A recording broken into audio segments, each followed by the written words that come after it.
Ever since I first saw this, the magical city of Petra in Jordan, it just hasn't left my mind. It's one of the most beautiful, unusual, and iconic cities in the world. But I've learned something surprising. Petra is not the beginning of the story, it's the end. There's another lost city carved into the rock somewhere near here. I'm hoping to find the hidden origins of one of the greatest cities the world's ever seen. My name is Albert Lin, and I look at the world in a unique way. I use 21st century technologies to look back into the past. Check that out, I can actually fly through the secret ancient world. Lasers that scan deserts, strip away dense jungle canopy, and scour the oceans to uncover the hidden worlds beneath. We're wading into uncharted waters. That's what a real lost city looks like. New discoveries in the most awe-inspiring places on Earth. That's where pixels become reality. That fill the gaps in our story. Who we are, where we came from, and the wonders we can achieve. Here we are in the 13th century. This is carved out of the earth, huh? This is the new golden age of exploration. We know their secrets.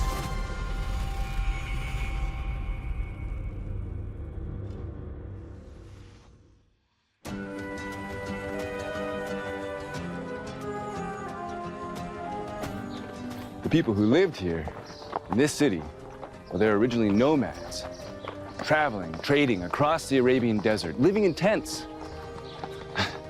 And then in a leap, they built this. What happened? I want to find out who they were, where they came from, and what came before all this. New clues about them are being discovered in the desert rocks.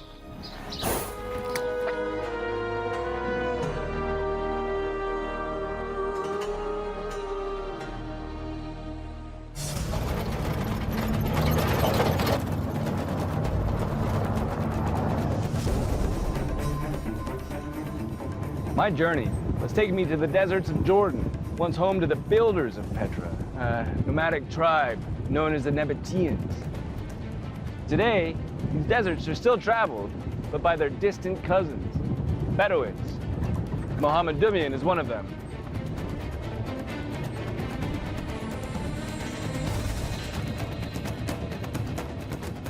Oh!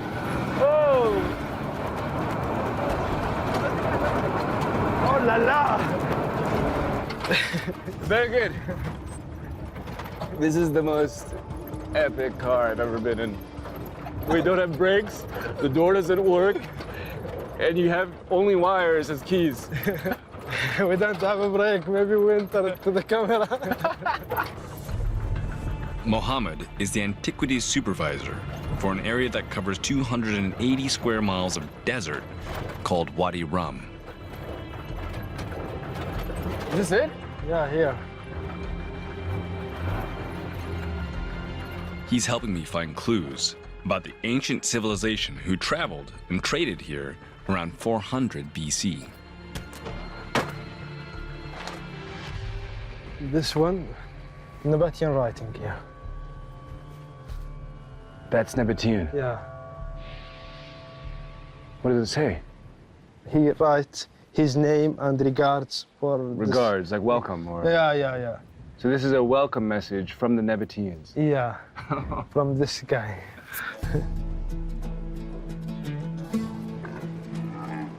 The Nabataean merchants who crossed this desert 2,500 years ago left signs for each other in the rocks.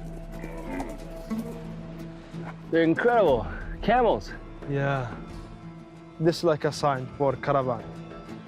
Like you see this camel like this, they go to the south. They tell you where the direction to go to the water. Ancient signposts. out here in the desert. Mohammed scans the ancient rock art into an app on his phone. This allows him to build a database in the cloud. Now I take a picture for rock art, and And that picture has a geospatial tag on it? yeah, I keep it. So then you collect these Yeah. geotags Yeah, across the entire landscape yeah, and then bring to life the Nabataean trade route. Each one of these walls is like the pages of a book telling the story of the Nabataeans, Yeah. their names, how they lived. yeah, everything.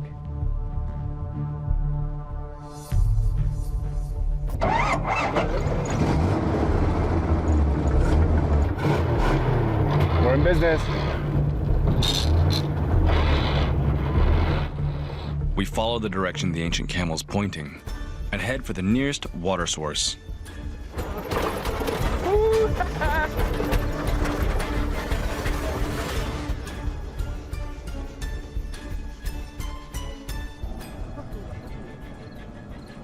Like the Nabataeans before him, Mohammed and his fellow Bedouin set up camp around water holes in the Wadi Rum.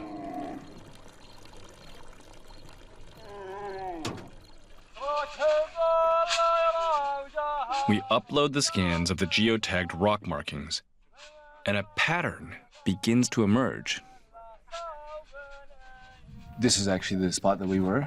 So you've collected all of those points around every Yeah, single yeah, rock. I am. Everywhere place you have a lot of inscription, you will find settlements or spring of the water.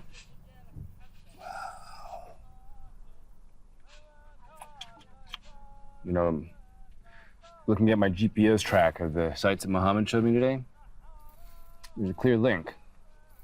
Signs carved into rock pointing to water.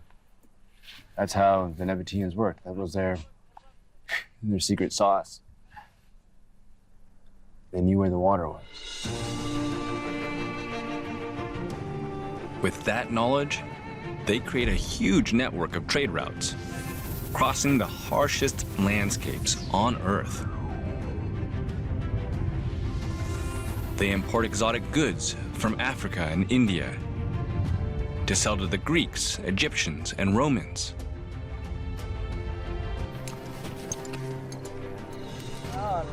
Their most profitable product is this: frankincense. The Romans alone buy the modern equivalent of 180 million US dollars worth every year. As the money rolled in, their desire to settle seems to have grown. But I'm told that Petra might not have been the first place they put down roots.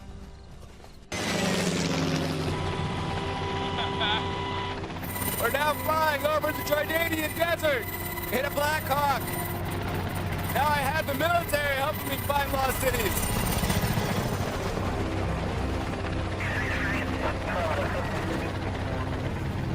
Bob Bewley is an aerial archaeologist.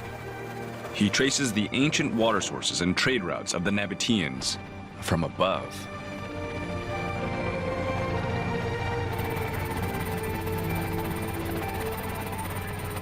So what we're looking at is the connection of these blue dots, and we're trying to see how they all join up. You know, every time we fly, we see things. So on the end of that hill, you can see something. The whole landscape is full of archaeology. What you have to try and do is find out which bits are Nabataean and which aren't. And that's the hardest thing. Okay, let's open up the door, right?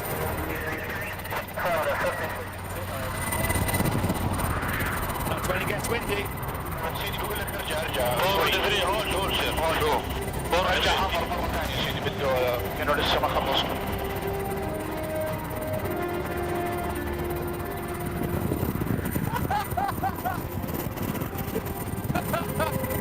Oh, man! Can you see the track there, Albert, on the left-hand side? Where? Along the ridge there. Right there? Yeah, yeah. Okay. And although we're looking at a modern road, it's built on the ancient road. And now we're going to follow it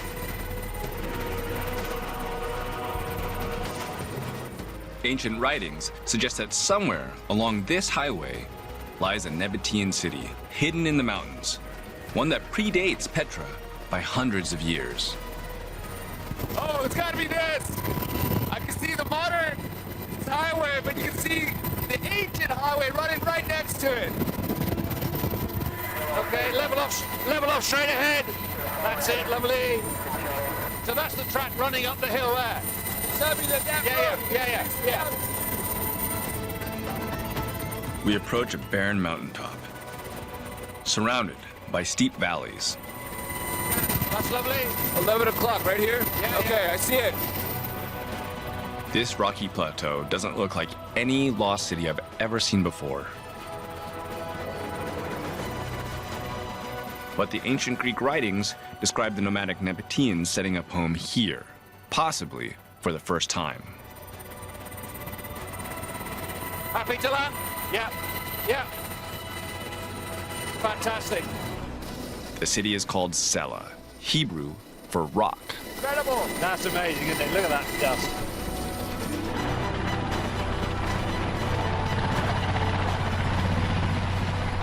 We just landed on the ancient highway.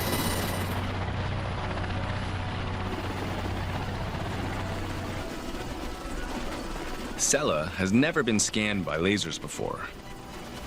I'm launching an expedition to the summit, 3,000 feet above sea level, with my LIDAR team, to uncover the secrets of this mysterious place.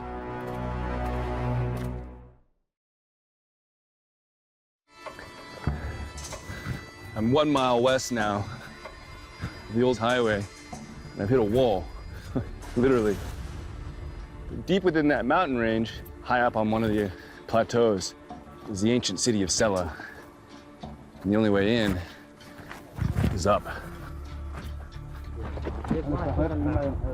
The scanning kit is being loaded up, ready for the expedition. The LIDAR team and I are heading to one of the last fully unexplored Nabataean sites.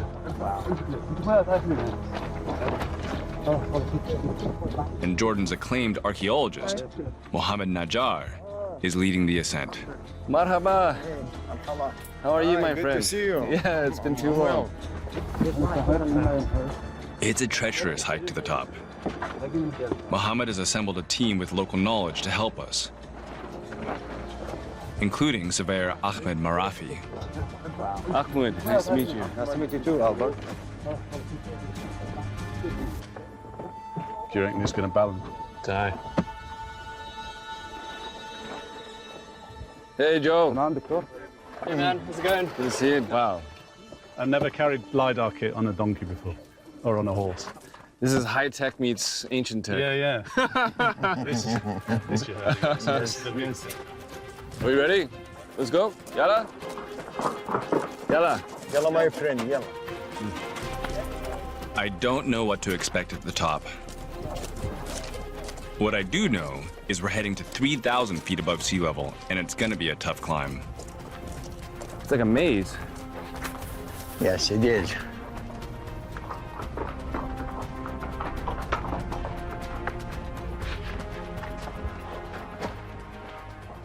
Those steps, are those? Yes. Ancient? That's our way up. Wow.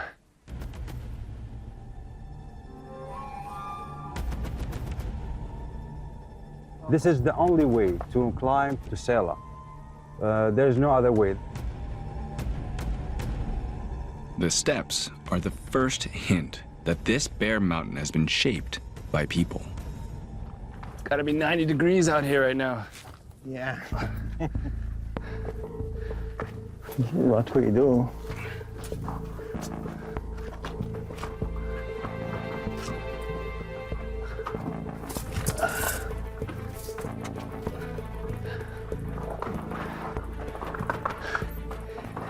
This is like a ancient skyscraper up here.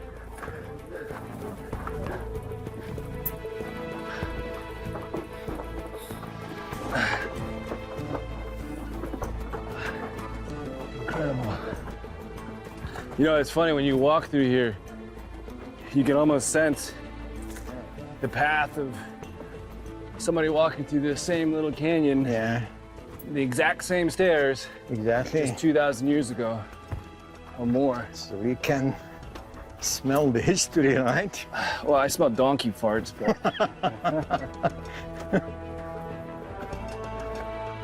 this would be an intense commute for a Nabataean.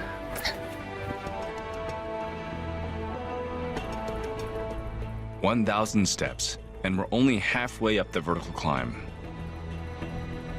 The terrain is brutal, and the questions keep coming.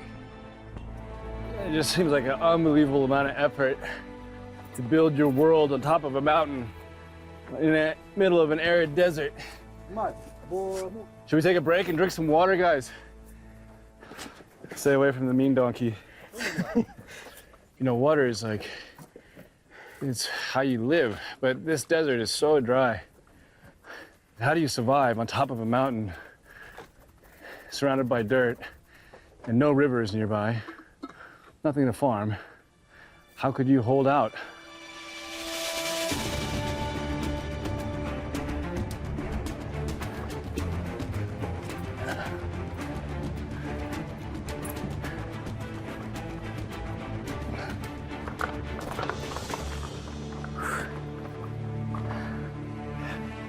Feels like we're getting close. This way, huh?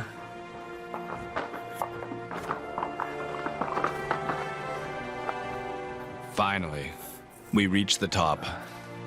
Look at these steps, huh? Yeah, it's the ancient one. That's incredible. The 360 viewpoint for the entire area. You can imagine that somebody stood here thousands of years ago, keeping an eye out for the rest of their community. That's why it's a natural fortress.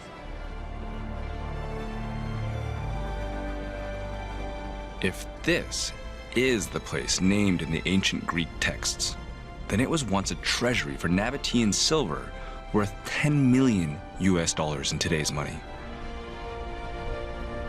Its location, a formidable stronghold.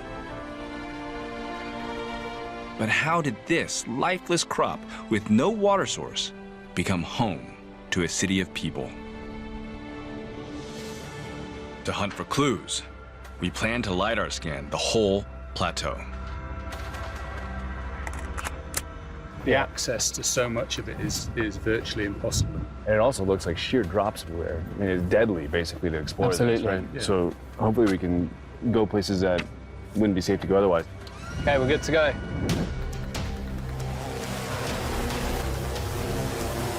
This is a very dangerous place to It's fly. a risky location, yeah. We're going to have all eyes on the drone at all times. This is like super advanced drone flying. Yeah. This is super, super expert model. This is level 10, sure. It's hard to believe this barren place was once home to hundreds, even thousands of people. If they left any evidence, I'm banking on my technology to find it.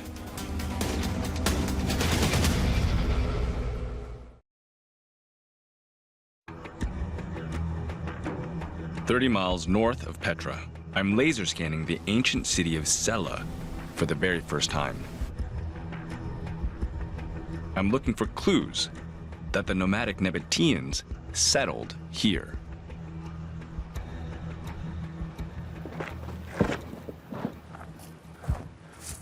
Look at this. There's pottery just like falling out of the ground. That's the indication for people living here. This is somebody's fingerprint. Yes, exactly. My finger fits perfectly, so somebody, that's crazy. You can just feel somebody's fingerprint right here, locked in time. Unbelievable. The pottery proves people were here, but it's not clear who. It could simply be the guards charged with protecting the Nabataeans' treasure. Look at this. You got a staircase. Where does it go? Up.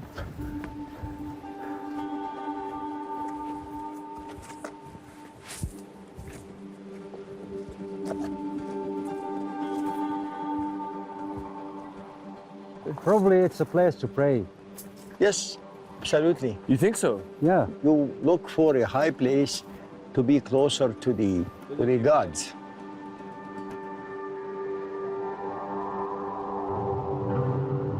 So far, all I've found is a piece of pottery and an ancient stairway to heaven. I guess this is all sandstone, right? Yes, it is. So over 2,000 years, the landscape is sort of melted away. The desert winds and winter rains are eroding the soft sandstone into strange shapes.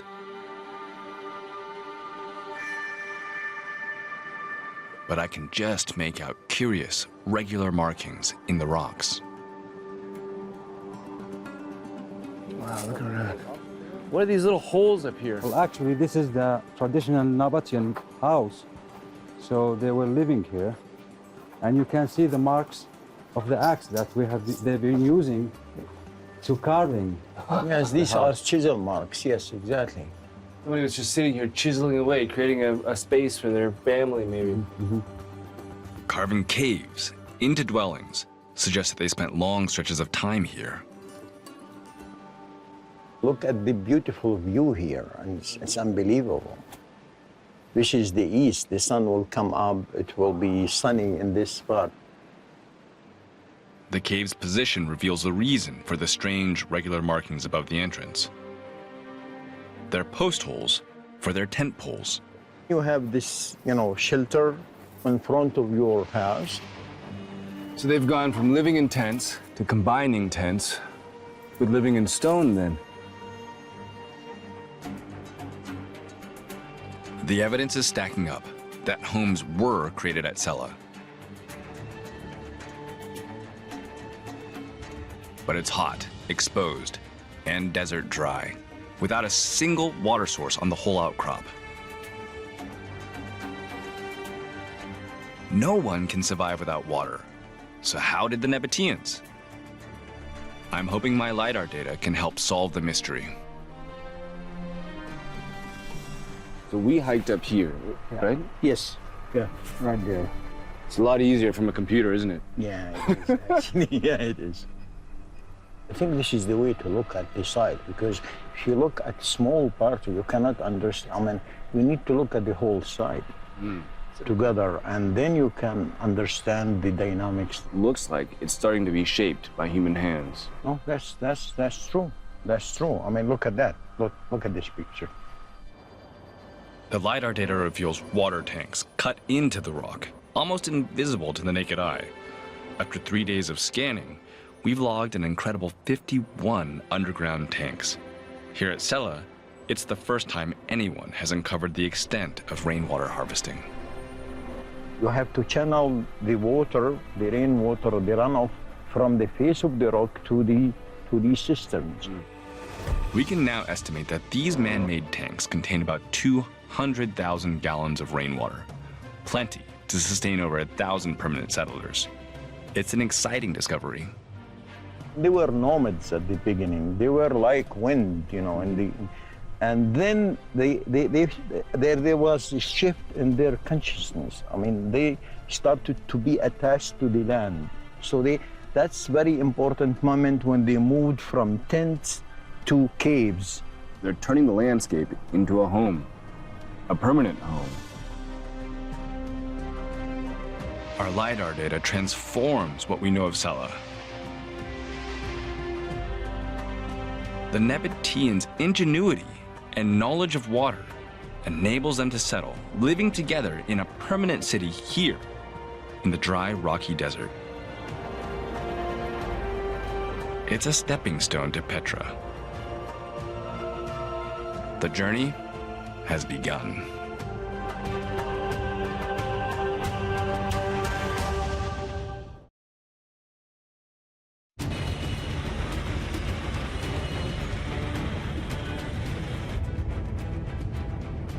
You know, I really feel like on this journey of discovery, I'm connecting back in time with the Nabataean people. You know, their travels across shifting sands. Well, eventually they settled, carved a home into solid rock. And with that added security, came a new layer of life. Life in the city. And here at Amman, at the Jordan Museum, I'm told that there's a lot more evidence of that evolution from nomad to Petra.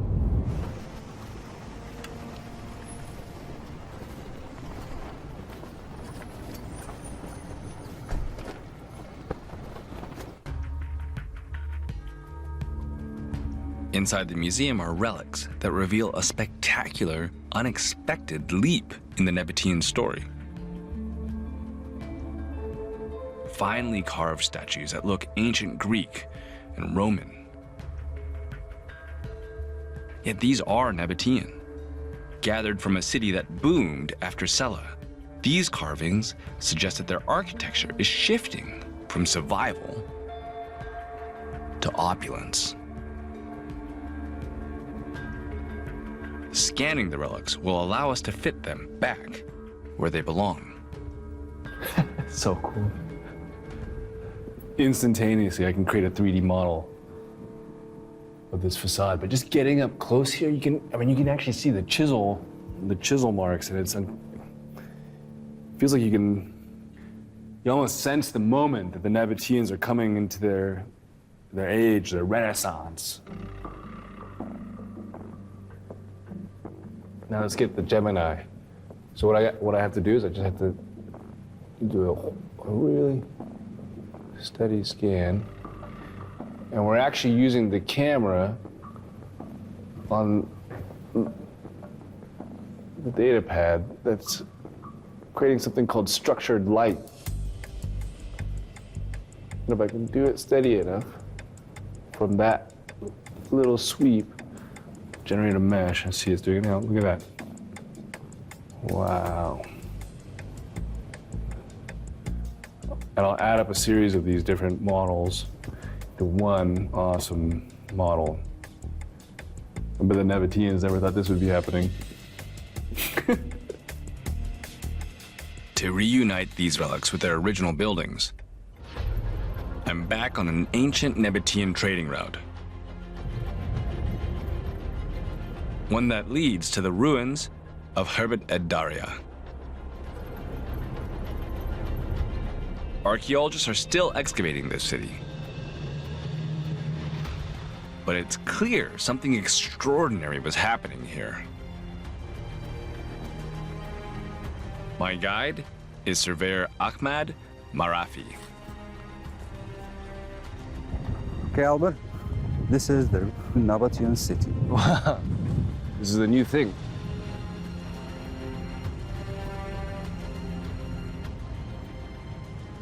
This is a design, a layout that was created by somebody's mind to try something new. We're gonna build walls. Somebody's gonna be over here, and they're gonna have a house over there, and then somebody's gonna have a place to cook over here. Somebody's sitting in a bathhouse right over there. That's true. And I'm sure they were very happy. This is a completely new idea. It seems like they were, incrementally moving forward, right? You start out as a nomadic society, and then Sela, that's step one, and then this. There's another innovation. This city has a central focus, a temple.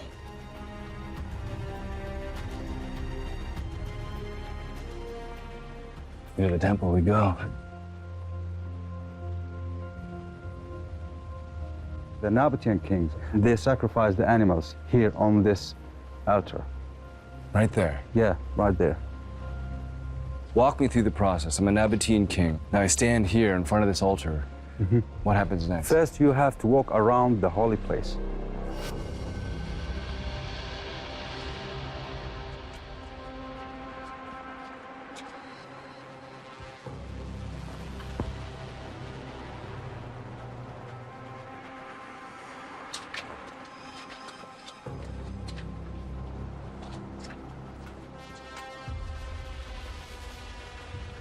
Up here now. Yeah, up. So we are now on the altar. So you lay your animal here, and what happens? Cut the throat to let the blood go inside these holes. These little holes, these are blood holes? Yeah, this is blood holes. Blood spilled from animals went down these holes. That's true.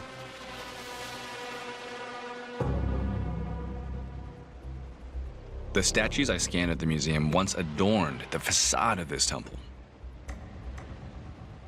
To create a complete vision of this new Nabataean site requires a full digital scan.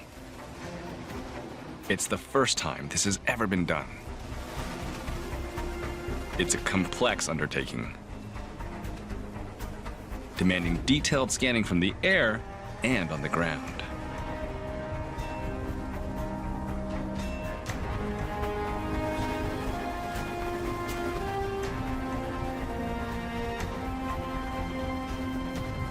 Merging the data creates a new vision of this spectacular, long-lost temple.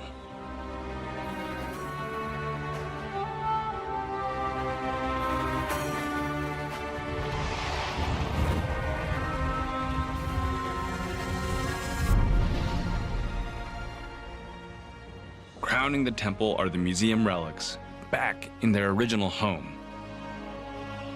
This place reveals the evolution from their starter city at Sela. 40 miles away, in Petra, Nabataean builders take city design to a whole new level.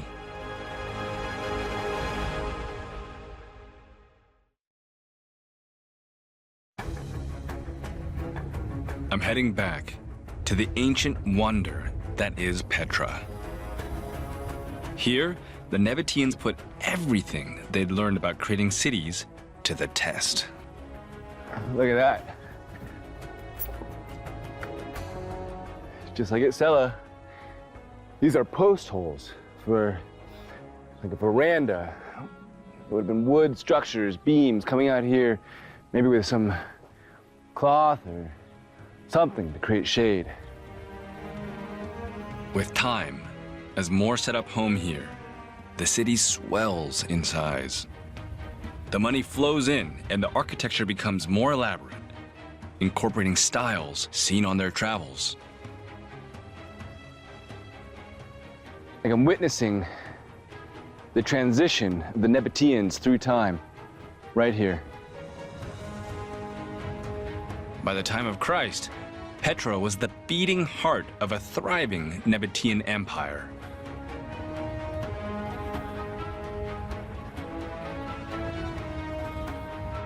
From here, they controlled the trade routes from south to north and east to west.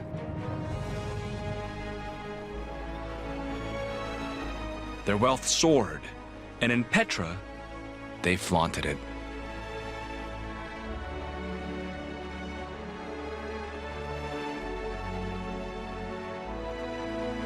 Hidden in an upscale part of town called Little Petra is a show home for the time. To get in there, I need special permission and a special guide, Her Royal Highness, Princess Dana Faraz. I've never been showed one of the wonders of the world by a real-life princess. Amazing. I think that should be our new series together. Yes, I'm game.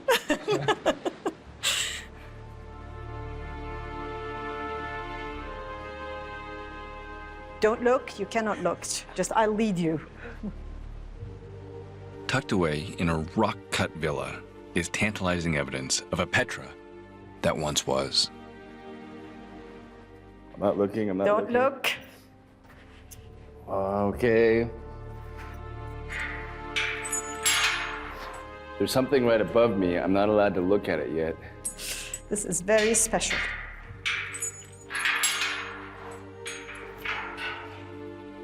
Now. Okay. Yeah. Keeping Take my a eyes step up. shielded. Take a step up. Okay, turn. Back, All right. back. Okay, now look up.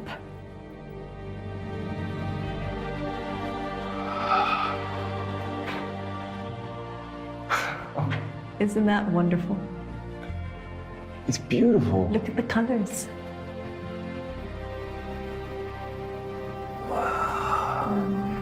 This changes everything. Recent restoration of this fresco portrays Petra as lush, fertile, and green.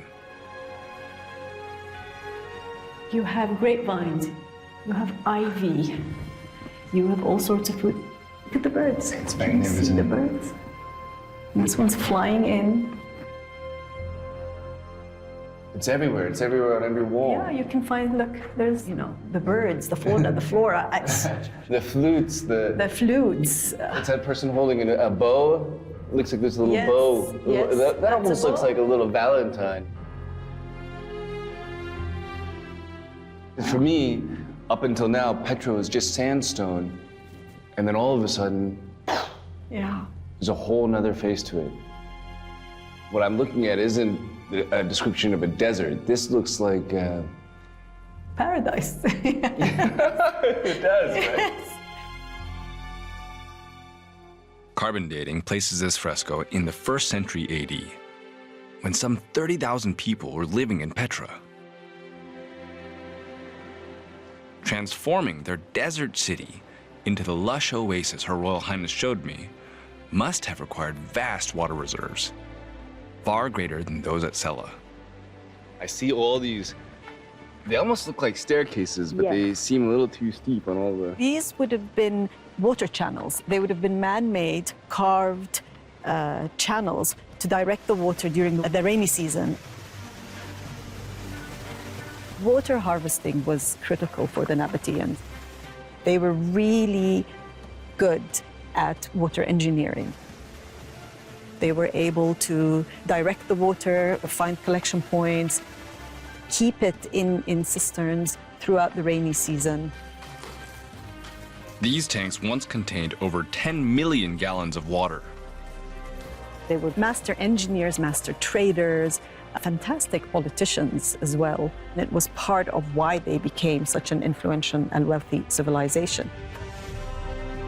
And this extraordinary civilization went on to attempt the impossible, to turn the mountains and the sand sea that surrounded them into vast tracts of farmland to feed a booming population. New evidence coming from the wind-swept hinterlands beyond Petra is beginning to reveal how they greened the desert.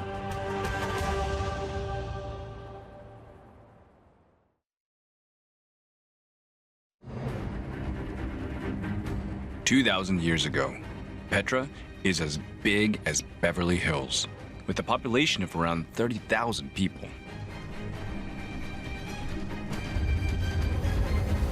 Today, archaeologists Sarah Newman and Felipe Rojas are unearthing intriguing clues that reveal how the surrounding desert fed the people of Petra. It's baking now. Yeah. So this is one of them? Yeah. What you can see now that's above ground is only about maybe a third of what's actually there. So we excavated sort of behind and in front of it, and it goes down another sort of 2 meters or so. So it goes 6 feet further down into the ground. At least, yeah. At least, yeah. At some point, this extended from bedrock to bedrock.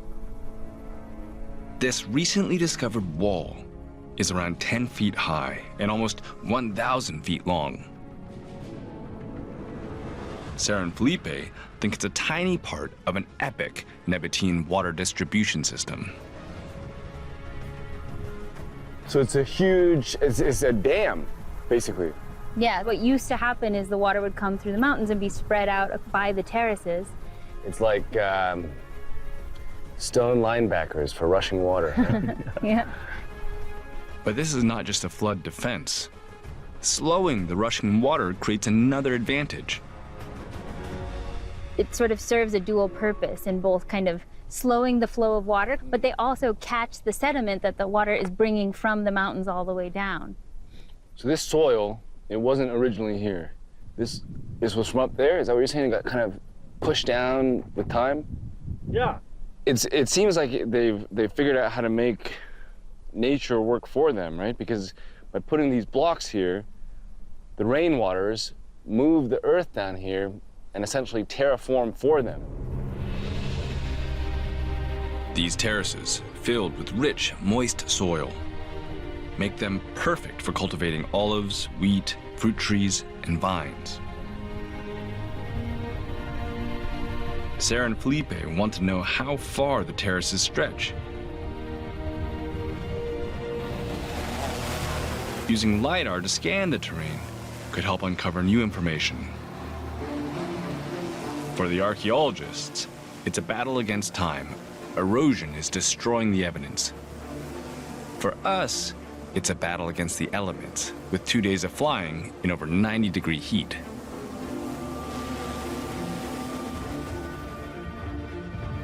This is the dam that we were at. So zoom further out, please. Yep. Joe. Like, can you see it? What's this? It's this. Yeah. Can you see it from the front, yeah. kind of? Yeah, let's try and look at it in a different way. Yeah. Sort of manipulate the light. Yeah. You can't see them with the naked eye, so you have to use 3D. So these are the terraces? Mm-hmm. These are ancient terraces? Yeah, so I mean, you can see there's a bunch of terracing here. Looks like there's some also coming down here. This makes them show up really well. This is great, yeah. So this is the first time you've seen it? Yeah. Yeah, absolutely. So if you see that here, where we've done this scan, it follows a natural riverbed, and it would seem likely that they would do that across all the natural riverbeds across this plateau. Yeah, so there's terraces all the way up the watershed, there's terraces all the way down, and this is just one watershed. I mean, we know this is kind of a tiny part of the scale of the management around the city of Petra. I mean, that shows that the site is really well watered. So what we're seeing here is the reach of that thinking, turning the whole of this landscape into an engineered oasis.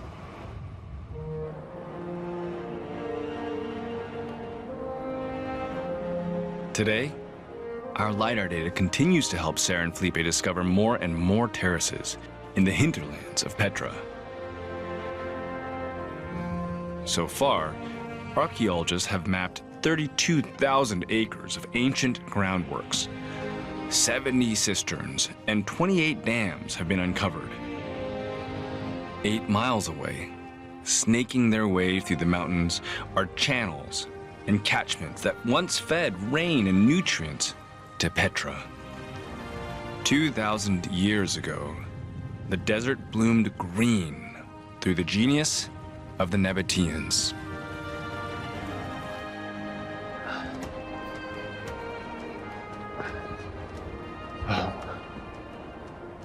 Just can't ever get over the beauty of this place. And to think it was built by people who were just wandering the deserts a few centuries before. From surviving on barren outcrops, to trading across deserts, to ornate monuments and frescoes, I have witnessed the ingenuity of the Nabataeans. It's their mastery of water that allowed them to thrive and ultimately create the ancient wonder that is Petra.